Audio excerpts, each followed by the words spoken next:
Gracias, profe. A los tiempos, nuevamente a los tiempos. Tenemos que hablar siempre de crisis cuando ocurren este tipo de situaciones en el continente, lo que justamente está pasando acá en Venezuela, una situación bastante difícil. Lo que estamos viendo, lo que difunden los grandes medios o la prensa internacional, es el supuesto fraude que se habría generado en Venezuela. ¿Qué criterio merece esto, profesor Jesús López Almejo? Pues hay varias lecturas, estimado Jaime, podemos ir desde lo particular a lo general o desde lo general a lo particular, y me parece que nos vamos a encontrar con un libreto que ya lo advertíamos quienes llevamos tiempo trabajando el tema de Venezuela. Ya veíamos que esto era un escenario muy previsible que se iba a dar y que independientemente de los resultados sobre la mesa, iba a haber un conflicto postelectoral con la finalidad de desconocer las elecciones y poder justificar pues una intervención de gran calado por parte de Estados Unidos y por parte de todos los subordinados de Estados Unidos en la región, con la ayuda de las castas políticas y económicas de Venezuela, utilizando toda la estigmatización que durante años se ha venido haciendo sobre el gobierno venezolano que encabeza Nicolás Maduro y antes que encabezaba Hugo Chávez, Jaime, lo cual es bastante peligroso porque va desde sanciones económicas que afectan al país, que lo están desindustrializando, como lo hacen con Irán, como lo hacen con Rusia, como lo hacen con Corea del Norte, con Libia y con tantos otros países a los que con una mano en la cintura deciden sancionarlos en el nombre de la democracia. Es decir, si somos serios, si la democracia se creó para combatir a la dictadura, es una dictadura que te impongan desde Washington la democracia al estilo que Washington quiera. No sé si me explico, porque va de sanciones hasta intervenciones militares para que cumplas con los estándares democráticos que se establecen desde Washington.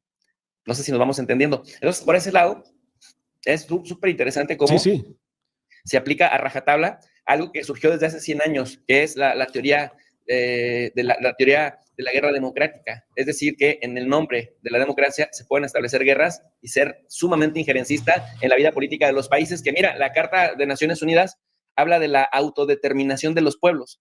Esto significa que los pueblos pueden elegir el sistema de gobierno que mejor se adapte a su cultura, a su origen, a su razón de ser.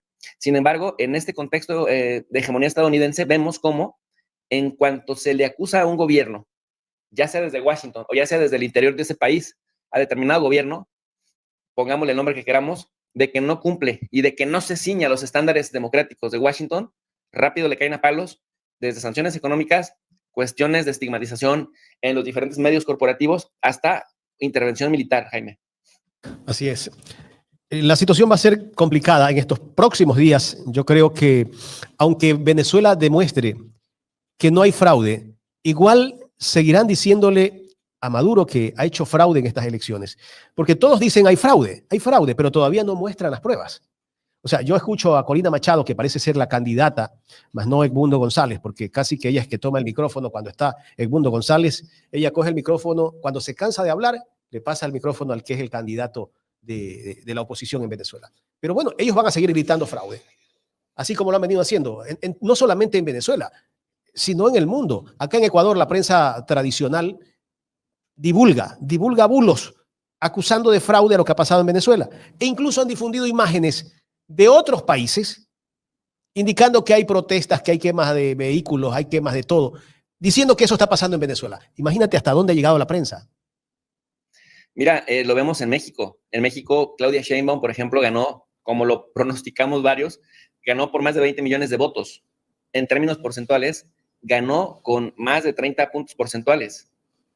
Todavía hoy en día, comunicadores derechistas, estos mismos que hoy se desgarran las vestiduras por María Corina Machado, siguen diciendo que Claudia Sheinbaum o que López Obrador le hicieron fraude a Xochitl Gálvez, a pesar de que era una candidata de caricatura, con argumentos simplistas, que se ponía a bailar en las calles, que se sacaba el chicle, la goma de mascar y la embarraba en todos lados. No sé cómo a sus asesores se les ocurrió que esa era una idea, una estrategia genial para conquistar a las masas, porque también eso va en su concepción del mundo. El pueblo es estúpido. En su concepción del mundo, entonces hay que ponerles candidatos que se parezcan al pueblo. En su concepción del mundo clasista, discriminatorio y racista, hay que ser lo más simplistas posibles, porque como los pueblos no están politizados, entonces al pueblo pan y circo. Y en ese sentido, la candidata Xochitl Gálvez fue arrasada. Todavía hoy en día, a pesar de que las instituciones electorales probaron, demostraron, transparentaron los resultados electorales en México. O sea, han pasado mes y medio y apenas se validó la victoria de Claudia Sheinbaum. Están por darle la constancia de mayoría. En ese sentido, Jaime, te habla pues de la naturaleza mezquina de la derecha a nivel continental.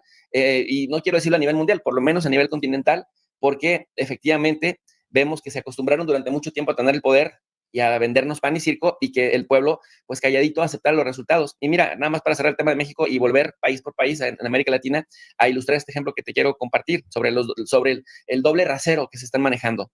Termina ese día de la elección en México, hace mes y medio, el primer domingo de junio de 2024, sale el presidente del PAN con el presidente del PRI, que son los dos partidos que se unieron del PRIAN, que otrora fueran los partidos gobernantes, a decir que habían ganado, pero mira, gritando y viendo a la cámara, a los millones de mexicanos a través de la cámara, que habían ganado la Ciudad de México, que habían ganado Yucatán, que habían obtenido victorias impresionantes en 7 de 10 estados de la República. Son 32 en México, pero 10 estaban ese día. Coincidió que en 10 había renovación de gubernaturas. Y al final solamente ganaron una, pero ellos gritaban con toda su sinceridad del mundo, 7.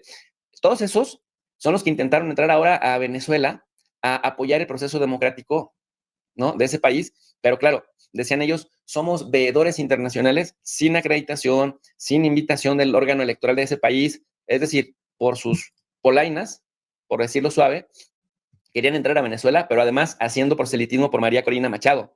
Son exactamente los mismos que se pusieron la banderita de Ucrania cuando la invasión rusa, y son los mismos que se han solidarizado inmediatamente con Benjamín Netanyahu para mostrarle el apoyo a Israel, víctima de la violencia de los horribles palestinos violentos y de la terrible eje de la resistencia chiita en el Medio Oriente, solidarizándose con Netanyahu, solidarizándose con Volodymyr Zelensky, y que aplauden todo lo que haga Estados Unidos. Son exactamente los mismos. Entonces, cuando te das cuenta de qué va la jugada, ves, por ejemplo, que en Perú, Jaime, que es tremendo el nivel de descaro. Mira, no me creas a mí, busca o dile a la audiencia que por favor busquen en Google cuál es el nivel de aprobación de la gestión de Dina Boluarte o del Parlamento peruano. Ese Parlamento peruano se dedicó a intentar vacar por insolvencia moral a Pedro Castillo una y otra vez, hasta que finalmente lo agarraron, lo pillaron, lo metieron a una cárcel, y lo meten a la cárcel porque dicen que se intentó hacer un autogolpe de Estado. Y ahí está Dina Boluarte, menos de 2 dígitos de aprobación de su mandato, y esta se atreve a exigirle cuentas claras a Nicolás Maduro, que demuestra que verdaderamente ganó la elección. Ella que no se sometió a ningún proceso electoral, ella que además había prometido que se iría en el 23, después dijo que en el 24, ahora dice que hasta el 26, y no importa si nada más tiene el 5% de aprobación. El 5% de aprobación, bueno, pues ella se va a aferrar al poder. Si seguimos en estos mismos estándares, pues el mismo Javier Milei, ¿no?, junto con Gabriel Boric, abrazados a Volodymyr Zelensky, que por cierto, Volodymyr Zelensky no se quiso someter a reelegirse, no se quiso someter a elecciones en el mes de marzo del año 2024, de tal suerte que el mandato para el que fue elegido se terminó el 20 de mayo. De tal suerte, pues, que a partir del 21 de mayo Zelensky dejó de ser presidente electo, y él extiende su mandato porque dice, estamos en guerra y la ley marcial de Ucrania no permite que haya elecciones si hay guerra. Pero la ley marcial también dice que la presidencia pasaría a manos del presidente de la Duma, en este caso, del Parlamento, la Rada, del Parlamento ucraniano. Y sin embargo, dime tú si Boric o Milei cuestiona la democracia en Ucrania. Por el contrario, solidaridad total, abrazo, besito y bendición, y para adelante. Y cuando vemos, por ejemplo, a expresidentes como Álvaro Uribe Vélez, totalmente injerencista, totalmente autoritario, o el mismo Iván Duque, que se prestó en Colombia para que desde ahí se atacara a Venezuela, te das cuenta, pues, de qué va la jugada. La jugada, y por esto yo le repito a la audiencia, porque yo en mi canal, en tu profe que por cierto dijiste profe de RI, y no es palabra, son siglas, RI, que son las siglas de Relaciones Internacionales. Bueno, hago la aclaración, pues, porque hemos estado siguiendo de cerca el tema de Venezuela, y luego te dicen chavista, promadurista, castrochavista, comunista, casi me dicen motociclista, ¿no? Por todos los cistas que me adjetivan. Aquí lo que yo le advierto a la audiencia es que si observan la experiencia de Afganistán, en donde nuestros vecinos del norte intentaban llevar la democracia, liberar a las mujeres del autoritarismo talibán y derrocar a ese grupo al que lo vinculaban con Al-Qaeda, 20 años después de romper el tejido social de Afganistán, en donde, por cierto, Afganistán se ha convertido en una potencia exportadora de amapola, y no sé si sea casual o si hay correlación con la crisis de opioides en Estados Unidos, pero yo esperaría que después de 20 años de que el ejército de Estados Unidos llegó a Afganistán, ya no hubiera problemas con el tema de la amapola, y yo esperaría que Afganistán, como lo dijeron, fuera democrático. Sin embargo, los vimos en 2021 salir y que Joe Sleepy Biden vergonzosamente dijera en su calidad de presidente de Estados Unidos que a ellos nunca les interesó llevar la democracia a Afganistán, ¿eh? A ellos lo que les importaba era que desde Afganistán no se atacara a Estados Unidos. O sea, cambiaron la versión de las cosas. Entraron a Irak con el pretexto de que Irak tenía armas de destrucción masiva. Y también el otro postulado era llevar la democracia, derrocar al tirano Saddam Hussein y liberar al pueblo iraquí de ese tirano. Y mira tú cómo está la sociedad iraquí en este momento, con infraestructura rota, con tejido social roto y con un resultado muy tajante y muy visible. Se llama Estado Islámico, Daesh, que es el resultado que son los hijos de aquellas personas que fallecieron durante la intervención estadounidense en el año 2003 y convertido en un polvorín Irak, en donde varias facciones, en donde todos se enfrentan contra todos, pero en donde Estados Unidos puso a un gobierno títere que le favorece. Entonces, que con ese mismo libreto digan que se reconoce a María Corina Machado, que ella decía una y otra vez que tenían pruebas, que habían hecho un sitio web en donde iban a vaciar todas las actas escaneadas. Durante días lo estuvimos intentando observar, meternos a ver si las actas eran de verdad escaneadas o si eran photoshopeadas. Ni siquiera se podía meter a ese sitio web. Entonces, ahora que decían ellos empezaron con la frase de que se transparenten las actas, que se transparenten las actas, que se transparenten las actas. Y ahora que Nicolás Maduro ha ido al Tribunal Supremo de Justicia para que empiece un proceso contencioso, que se cite a todos los participantes, que por cierto, todos los participantes habían firmado un documento en el cual se comprometían a reconocer el resultado electoral. Cuando tú lees el artículo 155 del Código o de la Ley Orgánica de Procesos Electorales, ahí dice 30 días. Y Luis Almagro, que estuvo de acuerdo en el golpe de Estado contra Evo Morales, con el intento de golpe de Estado contra el mismo Maduro en 2019, y que iba pues de la mano con castas peruanas de derecha que derrocaron a Pedro Castillo, salió a decir que va a llevar a Nicolás Maduro a solicitar a la Corte Penal Internacional una orden de arresto por la sangre derramada en Venezuela. Pero además dice, es que ya pasaron 3 días y no ha mostrado nada. 3 días. Cuando, por ejemplo, en Estados Unidos se tardan meses, en México se tardan por lo menos un mes para que se haga lo que le exigen a Venezuela en tiempo récord. Entonces, ¿qué es lo que estamos viendo? Toda una trama que ya han aplicado antes en otros países para poder justificar una intervención. ¿Y Almagro a quién responde? Almagro responde a Washington, por supuesto. Tengo el video del canciller de México, Javier González. De México, digo, de Perú. Javier González, que justamente ayer estuvo bastante radical en esta sesión de la OEA. Veamos. Este proceso electoral nació fraudulento, señores, desde el primer día. Se vetó la candidatura de María Corina Machado, o lo hemos olvidado. Tuvo que esperar la agrupación que integra 3 minutos antes de la propia ley electoral para escribir al señor Edmundo González y no darle tiempo a la dictadura para vetarlo igual que a ella por el Tribunal Supremo de Justicia. Acusada sin pruebas, pese a lo cual hasta ahora la señora Machado no pesa sentencia judicial y menos aún una investigación preliminar con pruebas. La reducción de la presencia de observaciones internacionales. Se anuló la invitación a observadores que el propio régimen había invitado. Y solo se permitió la presencia del incuestionable Centro Carter de los Estados Unidos.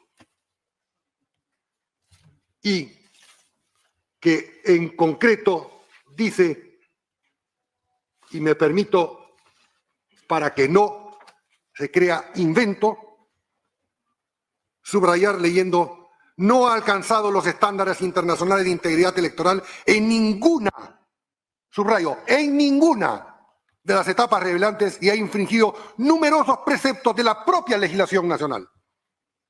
Las autoridades del Consejo Nacional Electoral mostraron parcialidad a favor del oficialismo y en contra de las candidaturas de la oposición. La campaña electoral se desarrolló con un notable desequilibrio a favor del gobierno en todos los cambios. La ciudadanía venezolana se movilizó pacíficamente el 28 para expresar sus preferencias. Sin embargo, El Centro Carter ha sido categórico en calificar este proceso. Mira tú, el señor es canciller de un gobierno que entró casi que por la ventana, ¿no? Sin embargo, ahora quiere darnos clases de democracia. Y bueno, nada más agregar que el Centro Carter efectivamente tuvo su prestigio ya por los años 90 con el expresidente Jimmy Carter activo. De hecho, en México se le invita a partir de la elección de Ernesto Zedillo Ponce de León, que por cierto llevó a cabo una mega reforma judicial que arrasó con toda la Corte Suprema de Justicia mexicana. Y a este señor nadie le ha cuestionado que sea demócrata Ernesto Zedillo, pero el Centro Carter observó la elección porque en México, desde los años 80, desde 1988, la gente se enojó bastante porque Carlos Salinas de Gortari, el expresidente neoliberal, el Carlos Saúl Menem mexicano, o el Fujimori mexicano, con el que además muchos carteles de la droga se fortalecieron, ganó con fraude electoral en 1988. Desde entonces, para las siguientes elecciones, las del 94, se invitó al Centro Carter y a una red de observadores electorales. De ahí se consolidó la figura de observar o de la observación internacional de elecciones, porque justamente había dudas sobre la fortaleza de las instituciones de nuestros países de América Latina. Pero, ¿qué creen?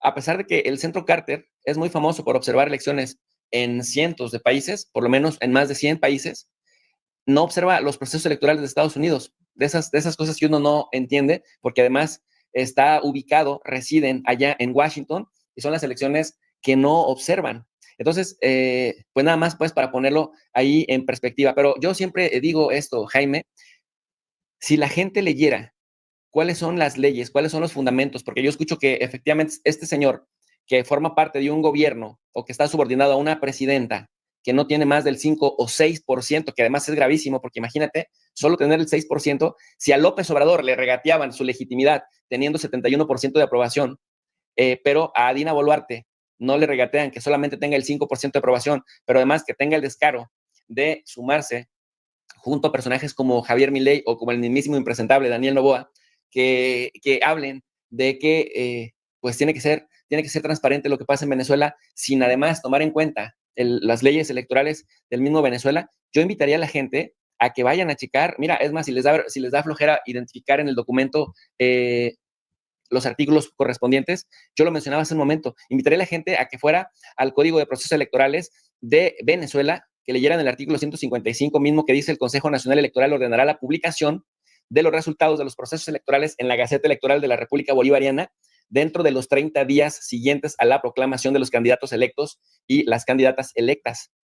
Es decir, que si nos atenemos a la autodeterminación de los pueblos, a pesar de que en Venezuela hay el esfuerzo por cumplir con los estándares que Washington estipula, también es cierto que en su propia reglamentación, cosa que los candidatos participantes sabían con muchísima antelación a que se llevara a cabo el proceso electoral, cuáles son los tiempos y cuáles son los pasos, el que vengan a decirte que si en 3 días no han hecho lo que su propia ley dice que puede tardarse 30 días o que se tardará 30 días, lo cierto es que pues ya sabemos que la presión internacional que hay sobre Venezuela no tiene que ver con llevar democracia, sino con extraer petróleo. Solo que hay que crear la narrativa para que sea legítima esa extracción. ¿Cómo lo hacen? Poniendo gobernantes títeres que sirvan a partir de, que impulsen reformas, dicen ellos, reformas estructurales para que la inversión y los particulares puedan llegar a hacer negocio a ese país. Esa es la realidad.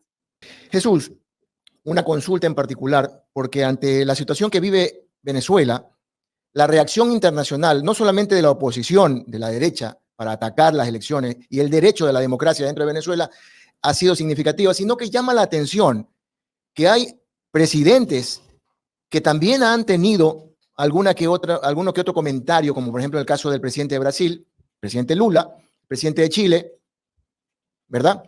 Que en contraparte, el presidente de México más bien defendió la democracia en Venezuela. ¿Cómo leer eso? Sí, mira, pues hay muchas contradicciones, querido Gustavo. En México les decimos tocayos a las personas que se llaman igual, ¿no? Entonces, es una gran contradicción. Mira, Gabriel Boric, y el que tenga ojos para ver que vea, gritando desde Dubái que le importa muchísimo la democracia en Venezuela, y que tiene que auditarse hasta el último voto de la última mesa de Venezuela para que Venezuela entonces pueda cumplir con sus estándares democráticos en aras de que Gabriel Boric lo pueda reconocer. Acto número 1. Acto número 2, a los minutos, escribe un tuit súper orgulloso de ser el primer presidente chileno que llega a formalizar acuerdos de inversión con los Emiratos Árabes Unidos. Gabriel Boric, que se pone pañuelito verde, morado o naranja, porque según él es feminista y celebra o conmemora en solidaridad con las mujeres todos los días que salen estos movimientos a manifestarse. Bueno, Gabriel Boric se asume como feminista y como un gobierno rodeado de feministas. Y tú dime qué de feminismo hay en la península arábiga, en Arabia Saudita, en Emiratos Árabes Unidos, en Qatar, ¿no? Más allá de los petrodólares, ¿no? Y entonces dice, estoy muy orgulloso de ser el primer presidente chileno en pisar estas tierras con un acuerdo de inversión que traerá muchos beneficios hasta para las energías verdes en Chile. Tú dime una petromonarquía que esté de acuerdo con sustituir las energías verdes en lugar del petróleo, o quitar o hacer a un lado el petróleo para darle cabida a las energías verdes. Y luego, además, dime cuál de esas monarquías o de esas petromonarquías destacan a nivel internacional por tener estándares democráticos y transparencia democrática. Para empezar, ni hay elecciones. Entonces, si es una contradicción y como decimos en América Latina, una jodita, una joda, que vengan y se alcen el cuello con un libreto armado, decir, es que acá este necesita ser democrático o no lo reconocemos, mientras por otro lado se dice, oh, qué orgullo me da hacer acuerdos con Arabia, con Emiratos Árabes, me recibió el emir, ¿no? O sea, es una contradicción enorme. O este señor Milei gritando a los cuatro vientos la solidaridad de Argentina con Israel, no importa que estén masacrando a 40,000 personas, de las cuales mayoría son niños y mujeres, Gustavo. No, sí, claro, eso se venía llegar por parte de estos personajes que ufanan el neoliberalismo, pero sí preocupa que, como te decía, mandatarios de izquierda o del progresismo tengan ese pensamiento, ¿verdad? Pero no solo ahí, porque, por ejemplo, el expresidente de Uruguay, también de izquierda, ha hecho su comentario fuerte en contra de Nicolás. Perdón, el presidente de Uruguay es Luis Lacalle Pou, ese es de derecha completamente. El expresidente, dije. Mujica, el expresidente Mujica. Pepe Mujica. Sí, a él me refería. Sí. Y en el caso, pero mira los contrapuntos, ¿no? El pensamiento de Mujica fuerte en contra de lo que está pasando en Venezuela. Mientras tanto, por ejemplo, Rafael Correa tiene una posición mucho más centrada respecto al derecho de la democracia en Venezuela. Claro, mira, hay una razón. Es cierto que dicen, con transparencia se desmontan narrativas, porque vivimos desafortunadamente en una época en donde la posverdad que se imponga es el criterio que se va a utilizar para poder justificar retiro de personal diplomático o restablecimiento de relaciones, de mayor dinamismo comercial o sanciones y evitas tener relaciones de cualquier tipo con un gobierno o con un actor internacional. La posverdad es muy importante, pero para matar, digamos, una posverdad contraria, tienes que presentar transparencia.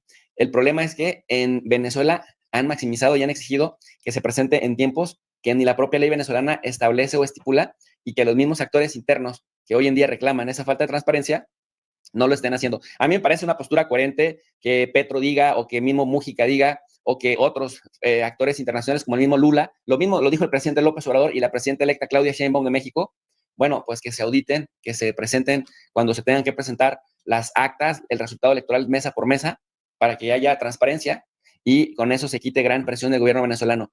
Pero eso es justamente lo que el mismo Nicolás Maduro acaba de llevar a cabo, es decir, presentarse ante las mismas instituciones del gobierno venezolano, porque, ojo, algo que la derecha hace mucho en México, supongo que también lo hace en Ecuador, porque lo veo en Colombia, lo veo en Brasil y lo veo en Argentina, algo que hacen mucho es lobby a través de las redes sociales. Es decir, compran granjas enormes de bots para hacer los trending topics, ¿no? Las tendencias, y que se hable de esos temas, y pareciera que todo se tiene que dirimir en Twitter, en X. Ya llegó incluso al punto de que el mismo Joe Biden, recordemos que hace poco, después de que dijo el sábado 20 de julio que estaba listo recuperándose para volver a su campaña de reelección, pues al día siguiente, el día 21, que lo bajaron los demócratas, no salió a dar ningún discurso, salió a renunciar por Twitter, por X.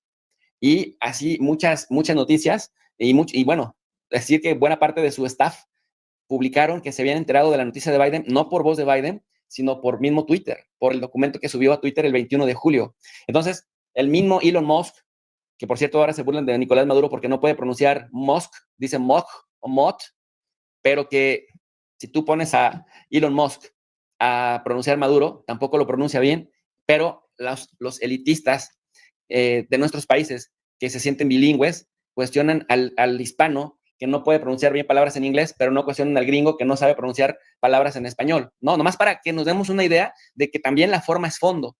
Entonces, hoy en día que se suele litigar en las redes sociales, dejan de atenerse a lo que la ley y el marco legal de un país diga, determine, y que quienes participan en las reglas conocen las reglas del juego y se van a las redes sociales a desprestigiar y a debilitar sus propios procesos internos, Gustavo. Ese es el asunto. De acuerdo. A ver. Perdón, nomás antes de cambiar de tema, me faltó decir el asunto de que en esta época de la vida, todo sistema digital es hackeable. O sea, si a la misma NASA la han hackeado, al mismo sistema balístico de Corea del Norte también lo han saboteado para evitar que lleve a cabo con éxito pruebas balísticas, imagínate que no puedan hackear un sistema electoral que trabaja muchísimo más que otros en el tema digital. Entonces, porque muchos dicen, es que es un pretexto burdo que Nicolás Maduro diga que hackearon y que tumbaron el sistema digital. Mira, no se enfrenta a Juan Pérez, se enfrenta a poderes con verdadera capacidad destructiva en todos los ámbitos. Nada más para poner pues esa variable sobre la mesa. En ese sentido, brevemente, Jesús, esa denuncia que hace Nicolás Maduro de Elon Musk sobre la intervención política en Ecuador, por ejemplo.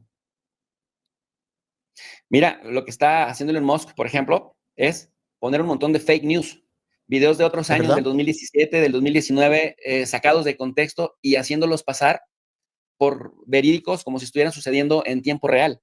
Entonces, se ve unas ganas de desacreditar, de desviar el sistema, que al final de cuentas, si no fuera tan trágico y con consecuencias tan nocivas para millones de venezolanos, te daría risa. Bueno, risa da que, por ejemplo, el mismo Noboa cuestione, ¿no?, lo que está sucediendo en Venezuela, pero diga que ahí en Ecuador, bajo su mandato, todo se está corrigiendo y todo se está limpiando y que las instituciones están limpiando, cuando lo que ha hecho Noboa en Ecuador es pisotear institución por institución y actor político por actor político que se le ponga enfrente.